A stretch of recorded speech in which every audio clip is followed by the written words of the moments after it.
Hello friends, வணக்கம். Welcome to Vani's channel. இன்றைக்கி நம்ம வீடியோவில் ஒரு யம்மியான சாப்பிட்டுட்டே இருக்க தோன்றக்கூடிய ஒரு கேரட் அல்வா எப்படி பண்ணுறதுன்னு தான் பார்க்க போகிறோங்க. இதற்காக நான் ஒரு 6 கேரட்டை நல்லா தோல் சீவி கழுவி எடுத்து வச்சுருக்கிறேன். இந்த கேரட் எல்லாத்தையும் நம்ம கேரட் துருவி எடுத்து வச்சுக்கலாங்க. இப்போ நான் ஒரு கடாயில் 1 டேபிள் ஸ்பூன் அளவிற்கு நெய் சேர்த்துருக்கிறேன்.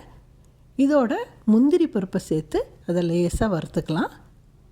1-2 உடச்ச முந்திரி பருப்பாக சேர்த்துக்கோங்க. இப்போ நான் கொஞ்சமாக தோல் இல்லாத பாதாம் இருக்கு இல்லைங்களா, அதை ஸ்லைஸ் பண்ணதை சேர்த்துருக்குறேன்.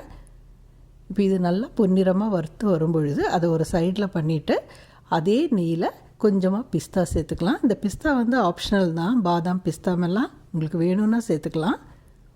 இப்போ பிஸ்தாவும் வறுப்பட்டு வரும்பொழுது காய்ந்த திராட்சை இருக்கு இல்லைங்களா, உலர் திராட்சை, இதையும் சேர்த்து நல்லா வறுத்துக்கலாங்க. இதெல்லாம் நல்லா வறுப்பட்ட உடனே நம்ம இதை ஒரு பவுலுக்கு மாற்றிட்டு இப்போ கொஞ்சம் நெய் அதில் இருக்குது இல்லைங்களா, அதோட இன்னொரு டீஸ்பூன் அளவுக்கு நெய் சேர்த்துக்கலாம். இப்போ நம்ம துருவி வச்சுருக்கிற கேரட்டை இதில் சேர்த்துக்கலாங்க. சேர்த்து இதை நல்லா கொஞ்சம் வதக்கி எடுத்துக்கலாம். ஏன்னா இந்த கேரட்டோட பச்சை வாசனை போகணும்.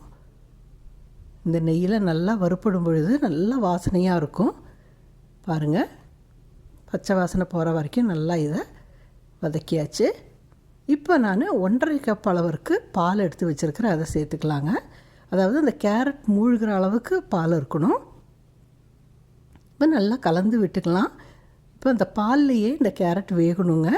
நம்ம முதல்லையே பாலை ஊற்றி வேக வச்சோம் அப்படின்னா அந்த கேரட்டோட பச்சை வாசனை அப்படியே இருக்கும். அதனால தான் நெய்யில் லேசாக வதக்கி எடுத்துகிட்டு அதுக்கப்புறம் பால் சேர்க்குறோம். இந்த பால் ஓரளவுக்கு சுண்டி வர்ற வரைக்கும் இதில் நல்லா வேக வச்சுட்டு இப்போ ஒரு 3/4 கப் அளவுக்கு சர்க்கரை சேர்த்துக்கலாம். ஏற்கனவே கேரட் இனிப்பாக இருக்கும், நீங்கள் வேணும்னா எக்ஸ்ட்ரா சுகர் சேர்த்துக்கலாம். அந்த சர்க்கரை சேர்த்தோடனே நீங்கள் பார்த்தீங்கன்னா அது கரைஞ்சி வரும்பொழுது கொஞ்சம் குழகுழான்னு ஆகும். அது ஒன்றும் பிரச்சனை இல்லை.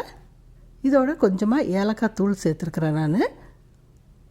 நல்லா கலந்து விட்டுட்டு இப்போ ஒரு டீஸ்பூன் அளவிற்கு நெய் மறுபடியும் சேர்த்து மறுபடியும் இதை நல்லா கிளறிட்டே இருக்கணுங்க.